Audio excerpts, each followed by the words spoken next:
अब वीगर मुसलमानों को धोखा मिला है। जी हां, और यह धोखा एक मुस्लिम देश ने दिया है। मुसलमानों ने जिसे अपना सब कुछ मान लिया था, उस जोलानी ने दिया है। वीगर मुसलमान जो सीरिया में रहते थे, उन्होंने बशर अल असद के खिलाफ ऑपरेशन में साथ दिया, जोलानी का और अमेरिका का। और पूरी तरह से अमेरिका का साथ देते हुए वीगर मुसलमानों ने, जो चाइना के वीगर मुसलमान थे, जो वहाँ शरणार्थी के तौर पर सीरिया में आकर रह रहे थे, उनको लगा अमेरिका और जोलानी की हम मदद करेंगे तो भविष्य हमारा सिक्योर हो जाएगा, हमें चाइना कभी जाना नहीं पड़ेगा। अब जब जोलानी की सरकार बन गई तो अब जोलानी ने फैसला किया है, ये खबर आ रही है कि चाइना को वीगर मुसलमानों को इकट्ठा करके डिपोर्ट कर देगा, सौंप देगा चाइना को वीगर मुसलमानों को, जो सीरिया में रह रहे थे और उन्होंने ही साथ दिया था बशर अल असद के खिलाफ ऑपरेशन में, और इजराइल का भी इन लोगों ने साथ दिया था। ईरान और बशर अल असद का इन्फ्लुएंस पूरी तरह से सीरिया में ख़त्म करने के लिए। और लीजिए जैसे को तैसा। मेरे दोस्तों, अब आप ये देखिए, तस्वीर आपके सामने है। सीरिया के जो जोलानी के विदेश मंत्री हैं, फॉरेन मिनिस्टर ऑफ सीरिया, वो इस वक्त चीन पहुंचे हैं। जाहिर सी बात है, चाइना ने डिमांड करी होगी और उसकी डिमांड मुंह से निकली और सीरिया ने पूरी कर दी। असल में सीरिया को तमाम देशों से रिश्ते सही करने हैं ताकि वो ट्रेड कर सके, बिजनेस कर सके, पाबंदियां अपने ऊपर से हटवा सके।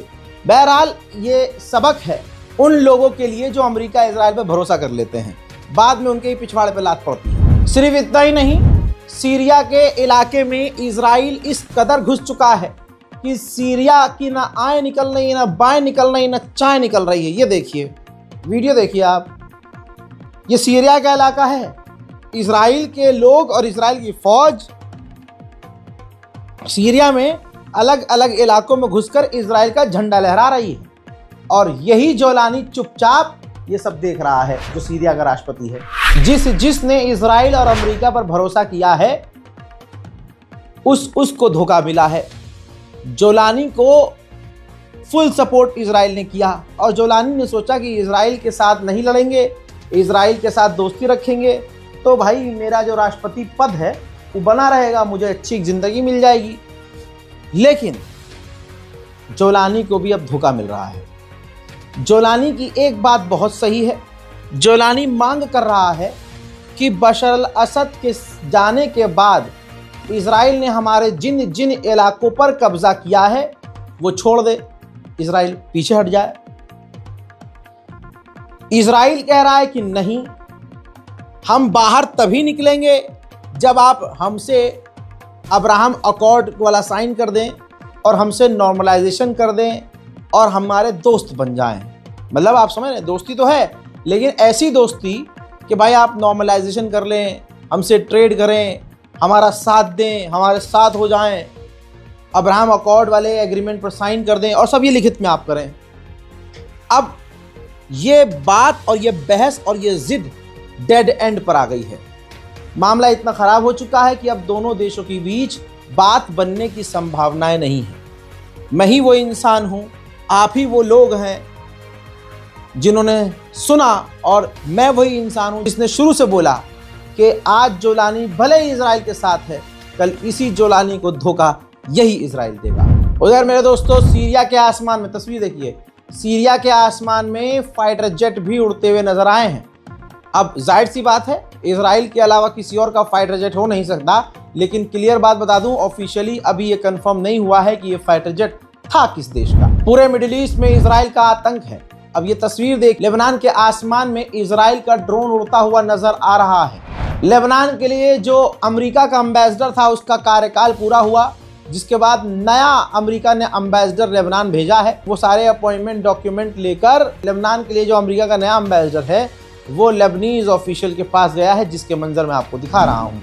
उधर मेरे दोस्तों, हिजबुल्लाह के लीडर का बयान आ गया है कि हम डरते किसी से नहीं हैं, ना हम हथियार डालेंगे, ना हम किसी की बातों में आएंगे, और हथियार डालकर हम गुलाम नहीं बनेंगे। 150 से 200 फिलिस्तीनियों को, गाजा के लोगों को एक जहाज साउथ अफ्रीका लेकर जबरदस्ती लैंड हुआ। अब उसमें नया अपडेट आया है, नया मोड़ ये है कि साउथ अफ्रीका ने बताया है कि उस जहाज़ में जो फिलिस्तीनी हैं उन्होंने बताया कि एक एक सीट के लिए हमने भारत की करेंसी के हिसाब से 1,77,000, जी हाँ 1,77,000 रुपये लगभग हर एक फिलिस्तीनी ने एक सीट के लिए दिए हैं। तो पैसा भी कमाया इजराइल ने और उनको धोखे से जबरदस्ती किसी और देश में जाकर फेंक दिया। उधर यूएन को और यूएन के अधिकारियों को अमेरिका ने धमकाया है। ये रहा आपके सामने सबूत। अमेरिका ने कहा है कि अगर जो हम रिजोल्यूशन लेके आ रहे हैं जिसमें इंटरनेशनल मिलिट्री फोर्स हम अपने हिसाब से गाजा में तैनात करेंगे और भी कई सारी चीज़ें, अगर आप लोगों ने अप्रूव नहीं किया तो इजराइल जो चाहे फिर वो कर सकता है। लीजिए, अब हमास ने कर दिया है खुला ऐलान कि फिलिस्तीन अथॉरिटी की एजेंसियां, फिलिस्तीन अथॉरिटी, फिलिस्तीन की मिलिट्री, पुलिस, इंटेलिजेंस, ये सब के सब इजराइल के साथ मिलकर हमारे खिलाफ काम कर रहे हैं। इजराइल का आतंक, उसकी चाल ढाल हर चीज में नजर आ रहा है। हराम का पिल्ला बेंजीवीर ने कहा है कि अगर फिलिस्तीन अथॉरिटी हमारे हिसाब से नहीं चलता है तो हम फिलिस्तीन अथॉरिटी को ख़त्म कर देंगे, महमूद अब्बास को गिरफ्तार कर लेंगे, फिलिस्तीन अथॉरिटी के ऑफिशियल्स को, फिलिस्तीनियों को कत्ल कर देंगे। वहीं 2 साल के अंदर इजराइल की जेल में 98 फिलिस्तीनियंस कत्ल किए जा चुके हैं टॉर्चर के साथ। अगर आप इस गलतफहमी में हैं कि गाजा में तबाही वाले इलाके इतने नहीं हैं, तो एक और मंजर आया है। ये वो इलाका है जिस इलाके की अब तक 2 साल में तस्वीर नहीं आई थी।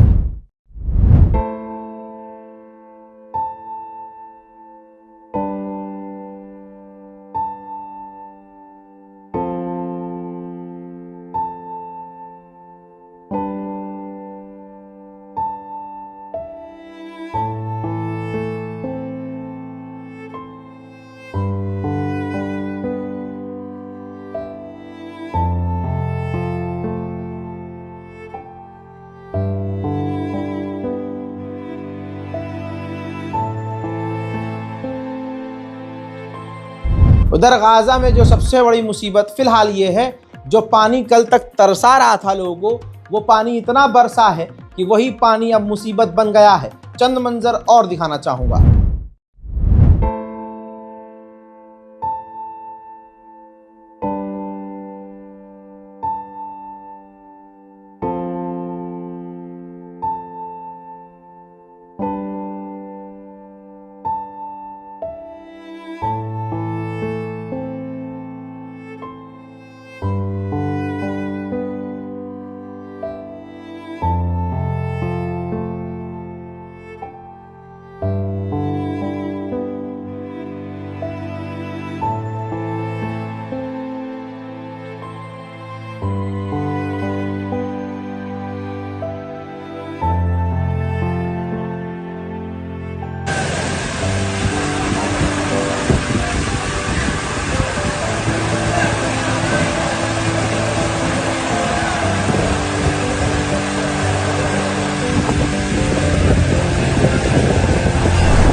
इजराइल ने एक बार फिर से हवाई हमला गाजा के इलाके में किया है।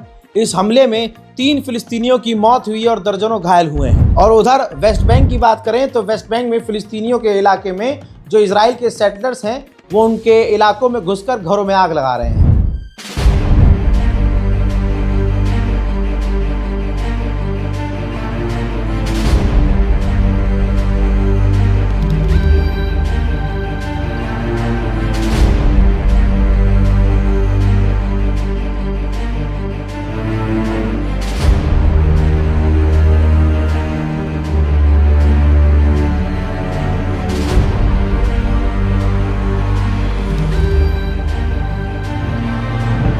वहीं इजरायली अथॉरिटीज ने 2 अमेरिकी डॉक्टर्स को गाजा और वेस्ट बैंक के अंदर घुसने ही नहीं दिया और उनका मकसद ये था कि जो घायल हैं उनका इलाज किया जाए। अमेरिका के इलेक्शन न्यूयॉर्क के मेयर के जीत चुके हैं ममदानी, लेकिन जनवरी फरवरी तक अभी वही रहेगा जो पुराना वाला जानवर है, मतलब पुराना वाला मेयर है। आपके सामने तस्वीर है।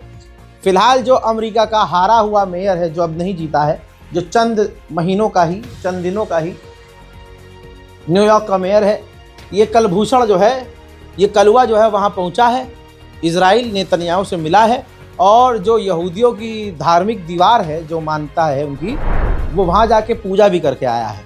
सिर्फ यही नहीं, ये कलुआ जो है इजराइल की पार्लियामेंट में भी पहुँचा है। देखिए ज़रा, इजराइल की पार्लियामेंट में पहुँचा तो इजराइल ने ऐसा स्वागत किया है जैसे, अब सोचिए जैसा स्वागत किया इसने, ये देख कर लग रहा है कि अमेरिका के न्यूयॉर्क के इस मेयर ने, जब तक न्यूयॉर्क की मेयर की कुर्सी पकड़ी रखी होगी तब तक इसने इजराइल के हक में कितना काम किया होगा अमेरिका में बैठकर। हजरात, इस बनमानुस ने यह भी कहा, बल्कि यहूदियों को डराया है कि न्यूयॉर्क के अब यहूदियों को डरना चाहिए, संभल के रहना चाहिए, क्योंकि अब वहाँ सरकार बदल गई है, यानी अब वहाँ ममदानी है, मुसलमान है।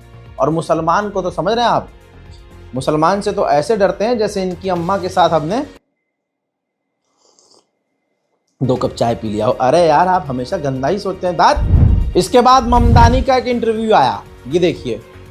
उधर ममदानी ने कहा, फिर से कहा कि अगर नेतन्याहू ने न्यूयॉर्क पे कदम रखा तो इंटरनेशनल कोर्ट है, उसका जो वारंट जारी है, अरेस्ट वारंट, उसके तहत हम नेतन्याहू को गिरफ्तार कर लेंगे। मोहतरम हजरात, उधर ब्रसल्स में इजराइल के खिलाफ फिलिस्तीन के समर्थन में जबरदस्त प्रदर्शन जारी है। Free, free Palestine! Free, free Palestine! Free, free Palestine! Free Palestine! Palestina libre! Palestina libre! Palestina libre! Viva, viva! Palestina! Palestina libre! उधर ब्राजील में भी इजराइल के खिलाफ फिलिस्तीन के हक में सड़कों पर लोग उतरे हुए हैं। Free, free Palestine! Free, free Palestine! Free, free Palestine! Free Palestine! Palestina libre! Palestina libre! Palestina libre! Viva, viva! Palestina! Palestina libre! हजरात, स्पेन का भी यही हाल है। लगातार आवाज़ दबाने के बावजूद स्पेन के लोग फिलिस्तीन के लिए सड़कों पर हैं।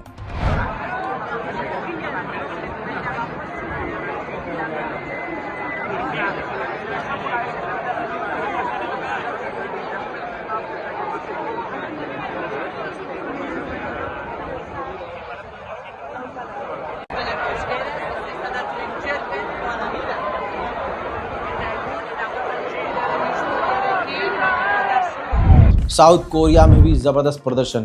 जिस देश में प्रदर्शन ही नहीं होते, उस देश में इजराइल के खिलाफ फिलिस्तीन के समर्थन में प्रदर्शन जारी है। South Korea. Free, free Palestine! Free, free Palestine! Free, free Palestine! Free Palestine! Palestina libre! Palestina libre! Palestina libre! Viva, viva! Palestina!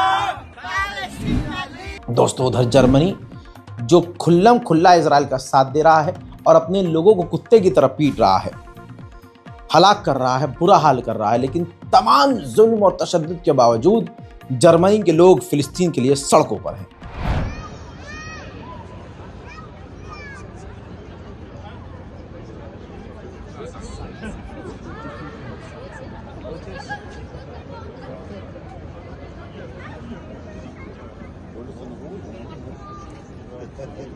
I know. Yada, yada, intifada! Yada, yada, intifada!